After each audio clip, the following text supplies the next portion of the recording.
اعوذ باللہ من الشیطان الرجیم بسم اللہ الرحمن الرحیم صلی اللہ علی محمد وآلہ الطاہرین اتأمرون الناس بالبر وتنسون انفسکم وانتم تتلون الکتاب افلا تعقلون۔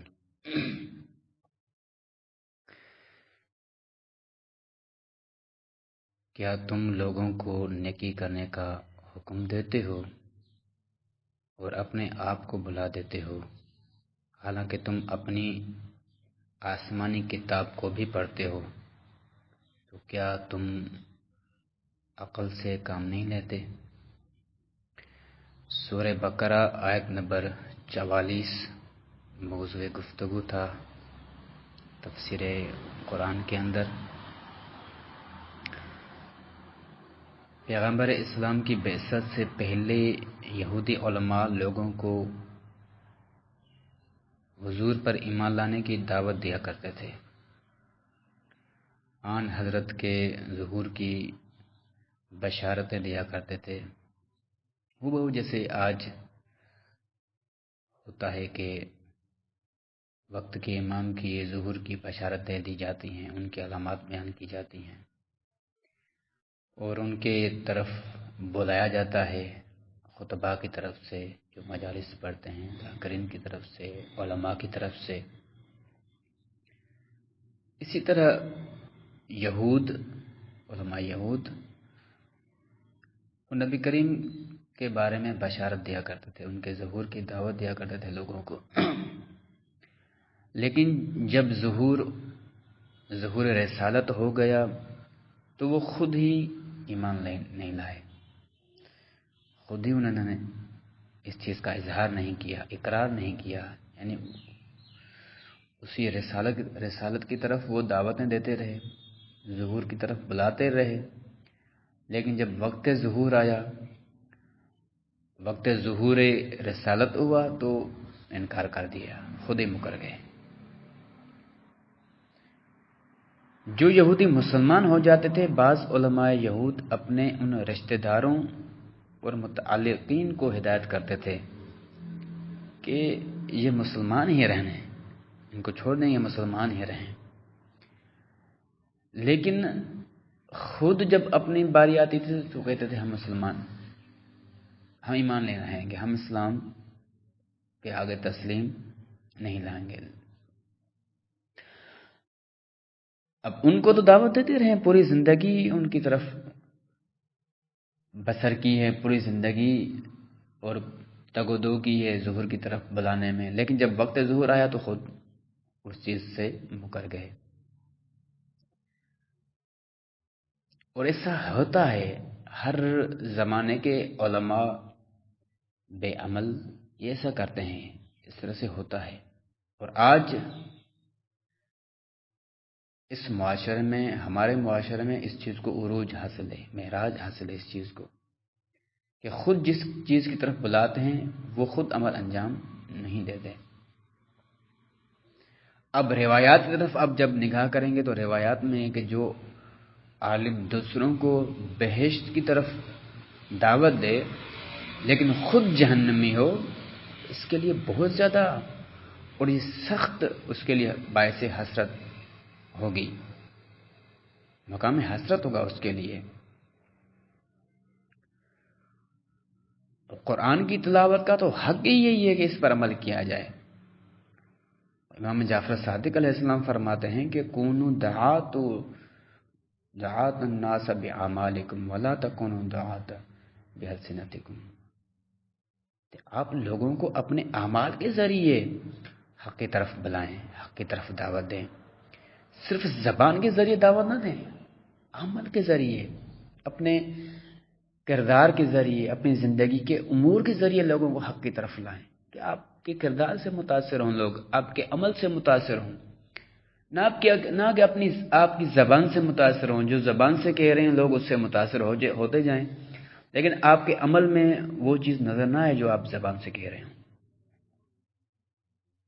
امیر المومنین کا فرمان ہے کہ آپ نے یہ متعدد دفعہ فرمایا کہ خدا کی قسم میں تمہیں کسی کام کی دعوت اس وقت تک نہیں دیتا جب تک خود میں اس میں پیش قدمی نہ کروں. کسی کام میں اس وقت تک میں نہیں روکتا جب تک میں خود پہلے اپنے نفس کو نہ روک لوں.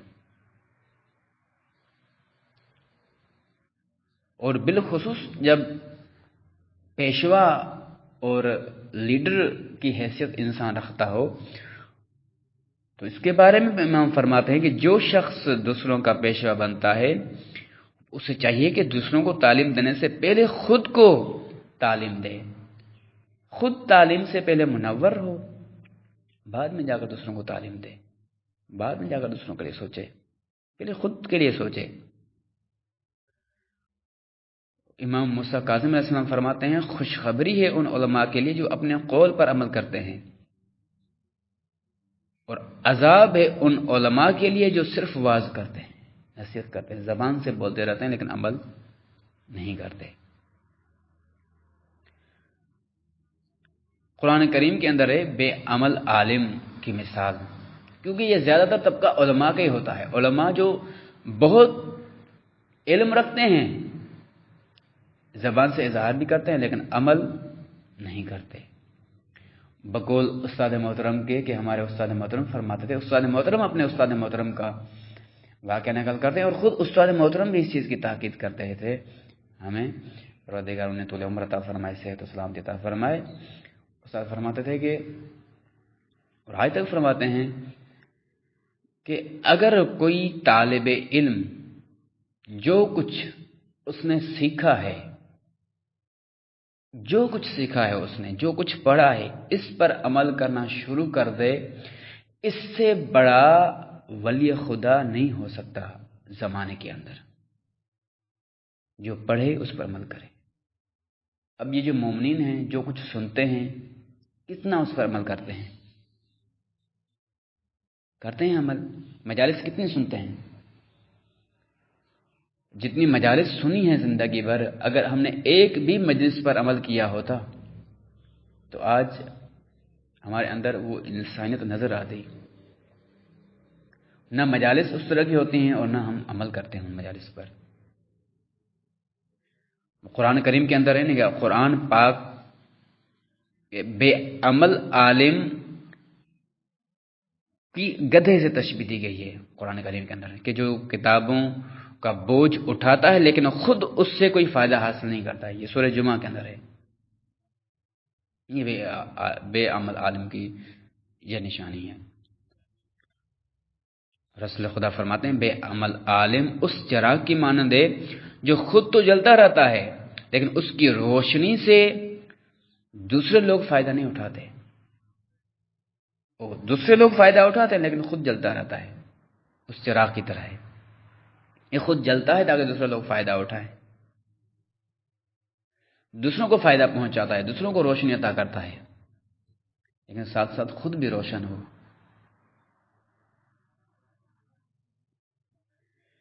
بے عمل عالم ایسی تیراندازی کی طرح ہے جس کے پاس کمان نہیں ہے. اب کمان نہ ہو تو انسان کیا کر سکتا ہے؟ یہ تیراندازی فضول ہے کمان کے بغیر. بے عمل عالم ایسا چراغ ہے جو تاریک کمروں کی چھت کے اوپر جلتا رہتا ہے، یعنی جہاں پر ضرورت ہوتی ہے وہاں پر نہیں جلتا.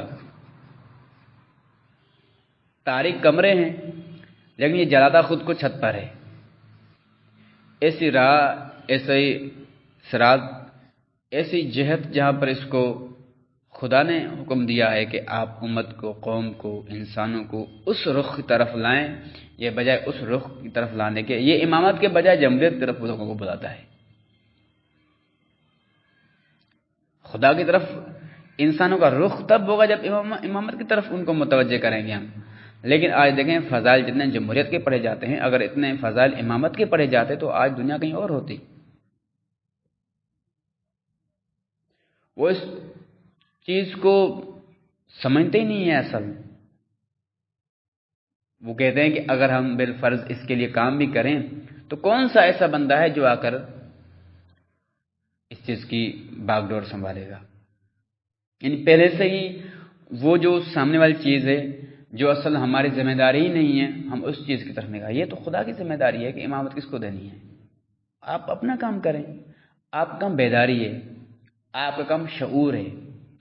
امامت دینا آپ کا کام نہیں ہے, امامت دینا تو خدا کا کام ہے. آپ اپنا کام کریں, خدا اپنا کام کرے گا.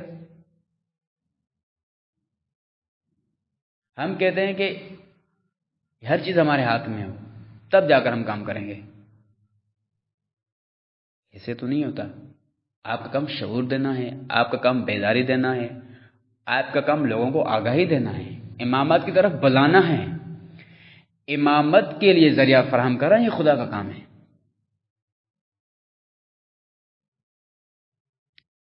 امام فراہم کرنا یہ اللہ کا کام ہے. امام تو بنانا انسانوں کا کام تو نہیں ہے. اگر انسانوں کا کام ہوتا تو آج تو سارے امام بنے ہوتے. کتنے امام بنا چکے ہوتے آج, بنا بھی رہے ہیں. یہ خدا کا کام ہے. ہم اپنا کام کریں, خدا اپنا کام کرے گا. بے عمل عالم اس درخت کی مانند ہے جس پر پھل نہیں ہوتا, اور ایسے خزانے کی مثل ہے جس کے پاس کوئی چیز خرچ نہیں کی جاتی. یہ اب یہاں پر تو صرف علماء کی طرف نگاہیں جمی ہوئی ہے نا, کہ علماء ایسے کرتے ہیں, کیونکہ علماء نے زیادہ گمراہی پھیلائی ہے. اس لیے تفاسیر کے اندر آپ کو اور باقی اس آیت کی تفسیر میں آپ کو علماء کی زیادہ مذمت نظر آتی ہے. لیکن تمام طبقات کا یہی حال ہے. صرف علماء کا, دانشوروں کا بھی یہی حال ہے, حکمرانوں کا یہی حال ہے. سب سے زیادہ فساد اس وقت جنہوں نے پھیلایا ہوا ہے وہ حکمران ہیں. کہتے کچھ اور ہیں, کرتے کچھ اور ہیں. علماء سے بدتر تو علماء حکمرانوں کو بھی جو سپورٹ کرتے ہیں وہ علماء سو کرتے ہیں. ان کے قول و فعل میں تضاد نظر آتا ہے. یہ قرآن کریم کی آیت ان کو کہہ رہی ہے کہ اتامرون الناس بالبر وتنسون انفسکم. اب لوگوں کہتے ہیں کہ ہم ریاست مدینہ کام کریں گے, لیکن آپ کے قول میں تو کچھ اور نظر آتا ہے, آپ کے فعل میں تو کچھ اور نظر آتا ہے. فعل میں تو مایا والی سیاست نظر آتی ہے آپ کی, لیکن قول میں کہتے ہیں کہ میں ریاست مدینہ کام کروں گا. ریاست مدینہ تو اس کے ذریعے, اس فرد کے ذریعے تو قائم نہیں ہوتی. ریاست مدینہ رسول خدا کے ذریعے قائم ہوتی ہے. ہستی ہے جو خداوند تعالی نے جو راستہ دیا ہے اس کے ذریعے قائم ہوتی ہے. اگر آپ کتاب کی تلاوت کرتے ہیں تو کتاب کی تلاوت کرتے ہوئے تو آپ کو جو نظام رکھنا چاہیے وہ بھی تو کتاب سے لینا چاہیے. تلاوت کتابی کرتے ہیں, نظام کہیں اور سے لے کر آتے ہیں. آپ تلاوت کتاب کی کرتے ہیں, سسٹم اور تہذیب کہیں اور سے لے کر آتے ہیں. تلاوت کتاب کی کرتے ہیں اور نسلوں کو پھر درس دیتے ہیں کہ آپ مغربی تہذیب کی اطاعت کریں. تلاوت, کتاب کی تلاوت آپ کو یہ تو نہیں سکھاتی. کتاب کی تلاوت آپ کو تو یہ تو نہیں سکھاتی آپ اپنی کتاب کی زبان چھوڑ کر آپ جا کر انگریز کی طرف پوری زندگی لگا دیں, پوری زندگی کو لنڈا بنا دیں. کتاب یہ تو نہیں کہہ رہی. تلاوت کتاب, تلاوت قرآن, جب انسان تلاوت کتاب کرتا ہے تو پھر انسان عربی میں انسان کو مہارت ہوتی ہے, نہ کہ انسان انگلش کا ماہر ہو جاتا ہے اور قرآن کی تلاوت کرنا بھی اس کو نہیں آتی. وزیر اعظم کی پوسٹ پر پہنچ بڑی تلاوت نہیں کر سکتا. حکمرانوں, مسلمانوں کا حکمران. یہ ہر طبقے کی یہ صورتحال ہے. دانشور ہوں, سیاستدان ہوں, علماء سو جن کے قول و فعل میں تضاد ہوتا ہے. تاجر ہوں, دکاندار ہوں,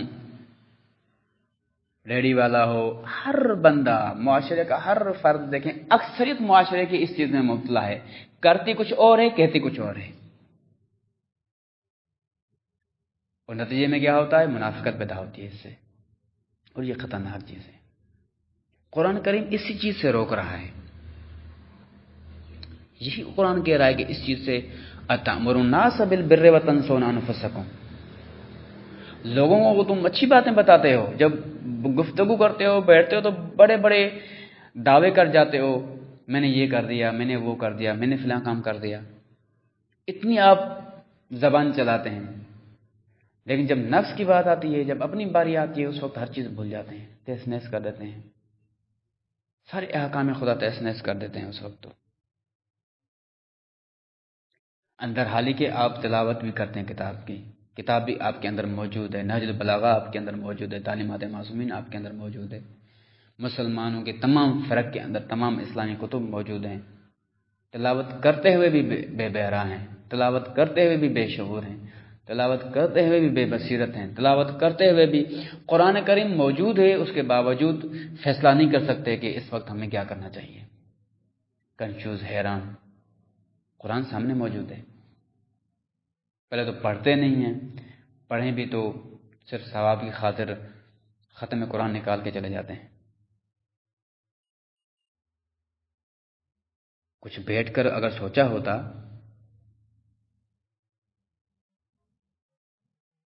تو قرآن کریم انسان کو سمجھ میں آتا۔ سب سے پہلے جو چیز امر بالمعروف کرتے ہیں، امر بالمعروف کرنے والوں کے لیے سب سے پہلا جو ضروری امر ہے اس کے لیے وہ یہ کہ وہ خود عمل کرنے والے ہیں اس چیز پر۔ اتأمرون الناس بالبر وتنسون انفسکم، امر بالمعروف کے لیے یہ چیز ضروری ہے آپ کے لیے۔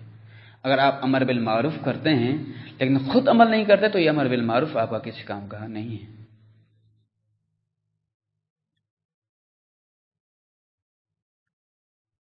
قرآن کریم کے اندر اگر خود فراموش ہو گئے تو آپ خدا فراموش بن جاؤ گے۔ خود فراموشی باعث خدا فراموشی ہوتی ہے، پھر باعث دین فراموشی ہوتی ہے، پھر باعث قرآن فراموشی ہوتی ہے، پھر باعث تعلیمات اسلام فراموشی ہوتی ہے۔ پہلے انسان خود فراموش ہوتا ہے، پہلے خود کو بولتا ہے، بعد میں خدا کو بولتا ہے۔ یہ جو کہتے ہیں ہمیں خدا سمجھ میں نہیں آ رہا، خدا کی معرفت حاصل نہیں ہو رہی، خدا کی وحدانیت سمجھ میں نہیں آ رہی، تو نہیں سمجھ میں آئے گی کیونکہ آپ خود فراموش ہیں۔ پہلے خود کی طرف متوجہ ہوں، پھر خدا سمجھ میں آئے گا، پھر خدا کی وحدانیت سمجھ میں آئے گی، پھر راہ خدا سمجھ میں آئے گی، پھر خلقت خدا سمجھ میں آئے گی، پھر ہستی خدا سمجھ میں آئے گی، پھر کائنات خدا سمجھ میں آئے گی، پھر فعل خدا سمجھ میں آئے گا، پھر صفات خدا سمجھ میں آئے گی، پھر افعال خدا آپ کو سمجھ میں آئیں گے۔ جب تک خود کو نہیں سمجھتے آپ، خود ذرہ ہو، ایک معمولی ذرہ ہو، تب خود کو نہیں سمجھ سکتے آپ، خود کو فراموش کر بیٹھے ہو اور چاہتے ہو خدا کو سمجھ جاؤں۔ امیر المومنین فرماتے ہیں من عرف نفسہ فقط عرف ربہ، جب تک خود کو نہیں جان لیتے خدا کو نہیں جان لیتے آپ۔ اگر خود کو جان لیا، من عرف نفسہ فقط عرف ربہ، خود کو جان لیا جس دن، اس دن خدا کو بھی جان لو گے، اور جس دن آپ نے خدا کو جان لیا، اپنے رب کو جان لیا، ہر چیز آپ کے لیے واضح ہے، دین بھی جان لیں گے آپ، تعلیم بھی جان لیں گے آپ، قرآن بھی جان لیں گے آپ کے لیے معرفت کھل جائے گی، معرفت کے دروازے کھل جائیں گے اگر خود کو جان لیں گے۔ معرفت کا دروازہ خود سے کھلتا ہے، خدا سے بھی نہیں کھلتا، خود سے کھلتا ہے۔ جب معرفت کا دروازہ آپ نے کھولا تو خدا باقی کے دروازے آپ نے پہلے اپنا معرفت کا دروازہ کھولیں۔ ہم کیا کرتے ہیں؟ ہم خود ہی فراموشی کے مقدمات فراہم کرتے ہیں۔ اگر ایسا کیا تو پھر ہمارا کوئی عذر قبول نہیں کیا جائے گا۔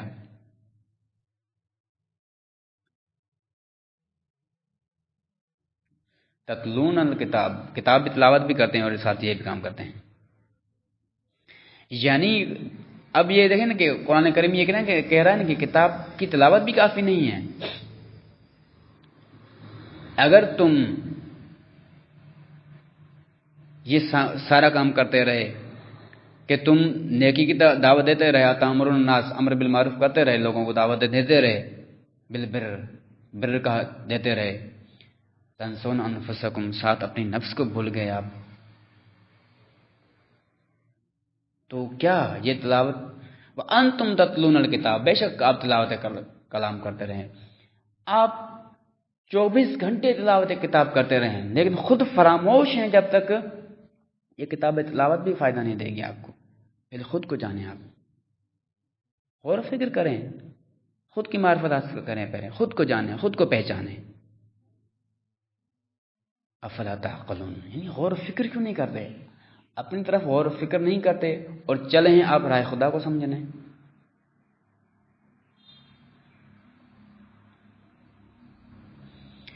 اور یہی چیز کہ خود کو نظر انداز کرنا، خود کو بھول جانا، یہ بے عقلی کا علامت ہے۔ افلا تعقلون، یہی بے عقلی ہے، یہی حماقت ہے، یہی جہالت ہے۔ امام کا فرمان معصوم کی حدیث ملتی ہے نا کہ آپ جو انسان زندگی بسر کرتا رہے لیکن اپنے وقت کے امام کو نہ جان سکے، اس کی موت جہالت کی موت ہے، یہ جاہل ہے۔ وقت کا امام کب سمجھ میں آئے گا؟ جب وقت کا امام تب سمجھ میں آئے گا جب انسان خود کو سمجھے گا، اپنی معرفت کو سمجھے کہ میں انسان ہوں، انسان کے کیا تقاضے ہیں، انسان کے لیے کون سی چیز ضروری ہوتی ہے، انسان کو کیا چاہیے ہوتا ہے، انسان نے امت کی شکل اختیار کرنی ہوتی ہے۔ امت بنے گا تو یہ امام کی طرف آئے گا، پھر اس کو امام سمجھ میں آئے گا۔ یہ پہلے ہی نکل پڑتا ہے امام کو سمجھنے کے لیے، پہلے نکل پڑتا ہے خدا کو سمجھنے کے لیے، اور خود فراموش ہوتا ہے۔ یہ چیزیں انسان غور فکر کرے، انسان متوجہ رہے، انسان تب جا کر یہ چیزیں انسان کو سمجھ آتی ہیں۔ انشاءاللہ اس چیز کو آگے بیان کریں گے۔ پروردگار ہمیں قرآن کی تعلیمات پر عمل کرنے کی توفیق عطا فرمائے۔ صلی اللہ علیہ وسلم۔